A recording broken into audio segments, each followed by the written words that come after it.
ঘরের গল্পগুলো বাইরে বলে বলে বাড়াবি? এই জগতে অনেক মানুষের এই চরিত্রটা আছে বাবা, আমার ঘাড় মুড়িয়ে খাবে, আবার আমার নামের আমার চরিত্র নিয়ে লোকের কাছে বলে বলে বাড়াবে, মানে ঘষ্টত্র বিভীষণেরা। তা আজকে এই রাবণ রাজা লঙ্কার মাটিতে বিভীষণকে বলেছিল। কেন বলেছিল, কবে বলেছিল জানো? এই রাবণের ভক্তিটার কথা একবার ভাবেন, রাবণের ভক্তি কেমন। রাবণের ভিতরটা তো ভক্ত ছিল গো, বাইরেটা দেখাতে পারত না। গঙ্গার ঘাটে গিয়ে রাম নাম করা নিষিদ্ধ ছিল, যার জন্য বিভীষণ গঙ্গার পাড়ে গিয়ে কি করেছিল জানো? একদিকে লিখেছে রয়াকার, একদিকে লিখেছে মো, আর এই দুটো অক্ষরে লিখে তার মাঝখানে মাথাটা বিভীষণ দিয়ে নয়ন জলে ওই নামটাকে ধৌত করে দিয়েছে। একজন পরিচারিকা খবর পেয়ে বাবা ছুটতে ছুটতে এসেছে, মহারাজ মহারাজ, আপনি তো বলেছেন যে যে রাম নাম করবে তার মৃত্যুদণ্ডে দণ্ডিত করা হবে, চলেন দেখবে চলেন। এক্ষুনি আমি দেখে আসছি আপনারই ভাই কিরকম রাম নাম লিখে তার উপরে শুয়ে পড়ে কাঁদছে। রাবণের বুকে ভয়, সত্যি যদি হয় তাহলে তো আমার ভাইকে দণ্ড দিতে হবে। এইবার এক পা দুপা করে যেই না রাবণ গঙ্গার পাড়ে গেল, আরে গঙ্গার পাড়ে গিয়ে দর্শন করলো, একদিকে রয়াকারে লেখা রইল, একদিকে মোহ লেখা রয়েছে। সবাই ডেকে নিজের চোখে দেখাচ্ছে, দেখো মহারাজ কিরকম রাম নাম লিখে কাঁদছে। রাবণের বুদ্ধি এলো, ভাইকে বাঁচাতে হবে, আবার প্রজাদের আমার সম্মান রক্ষা করতে হবে। কিরকম বুদ্ধি করলো জানো? রাবণ বলেছিল, ধুর তোরা কিচ্ছু বুঝিস নে, ওইটা রয়াকার মো রাম লেখেনি, তোরা কি জানিস আমার ভাই বিভীষণ আমার এতটাই ভালোবাসে, ওই রয়াকারে হয় রাবণ রাজার প্রথম অক্ষরে রয়াকার, আর মোটা লিখেছে কেন জানিস? মোটা হচ্ছে ওর বৌদিদির নাম মন্দোদরী, তাহলে রয়াকারে হয় রাবণ, মোতে হয় মন্দোদরী। তাই আমাকে আর আমার স্ত্রীকে এতটাই ভালোবাসে, আমাদের দুজনের প্রথম অক্ষরটা লিখে ওইখানে নয়ন জলে বুক ভাসাইছে। তাই গৌর হরিব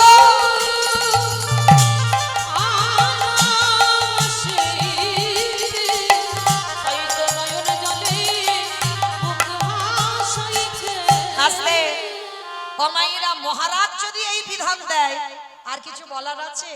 প্রহরীরা চলে গেল, আরে চলে যাবার পর বিভীষণের কাছে রাবণ করজোর করে দাঁড়িয়েছে, ভাই রে তোরে হাতে ধরে পায়ে ধরে বলি, তুই এমন কোন কর্ম করিস না যে কর্মের জন্য নিজের হাতে তোকে দণ্ড দিতে হয়। কারণ আজ আমি জানি তুই রাম রাম লিখেছিস, তবু তোকে বাঁচাবার জন্য আমি বললাম রাবণ মন্দোদরী লিখেছে।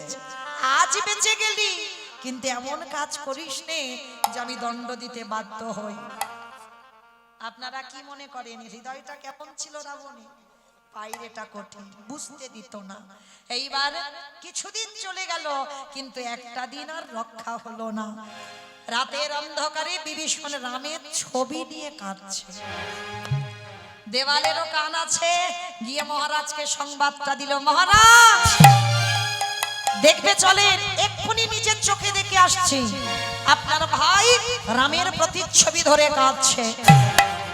যেই না সংবাদটা পেয়েছে বিশাল বড় রাবণের চেহারা, ঊর্ধ্বশ্বাসে ছুটতে ছুটতে গিয়ে দরজাটা খুলে দিয়ে দেখে না বিভীষণ রামের ছবিটা বুকে ধরে আছে। আর রাবণ রাজা পিছন থেকে এসে সজোরে একেবারে পদাঘাত করে,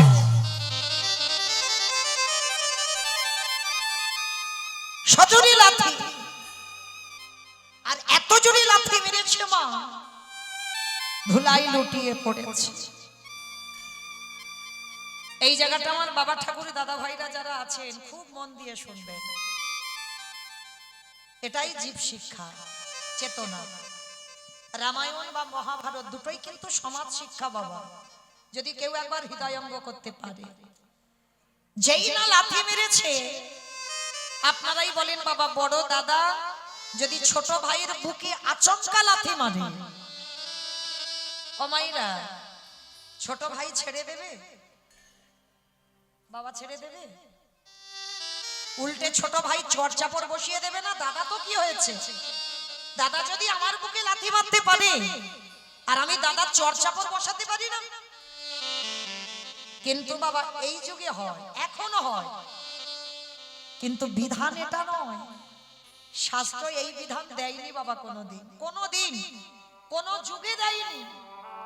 শুধু মনে রাখবেন, বড় দাদা মানে পিতার সমান।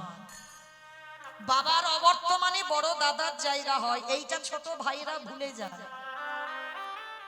জেনেছিল বাবা ত্রেতা যুগে ভরত, যার জন্য 14 বছর সিংহাসনে বসেনি, রামের খড়ম রেখেছিল, খড়ম রেখে নিজে বসে সেবা করেছিল 14 বছর।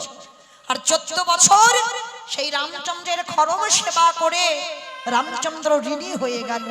সেই ঋণ পরের জন্মে কৃষ্ণ অবতারে খণ্ডন করেছিল। সেই ভরত হয়েছিল সুদামা।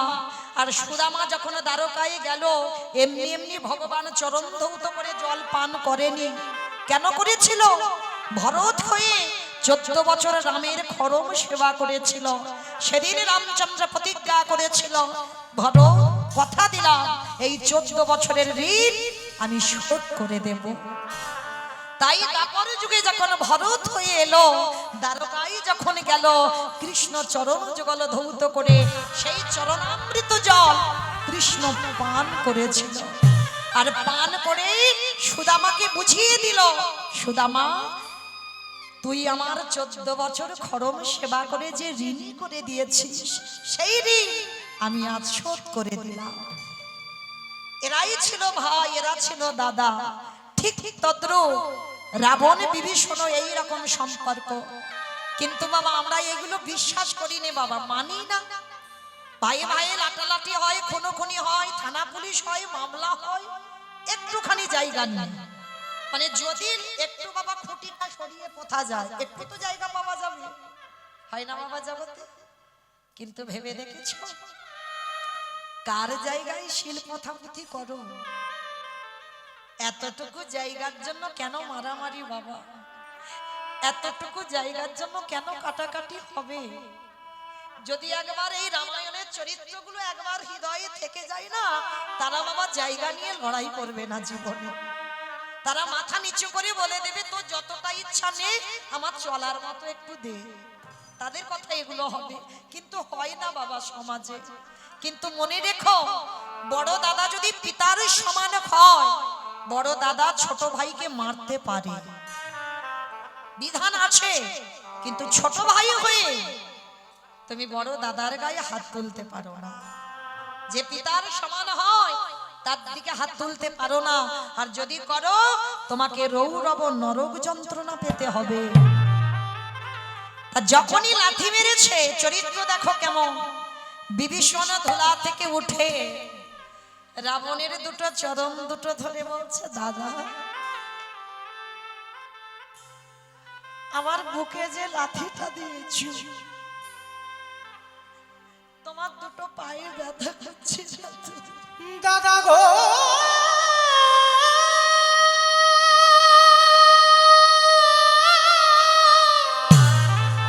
বলো না ব্যথা করছে না তো? আমারই কঠিন বুকে লাথি মেরে তোমার কোমল চরণে কি ব্যথা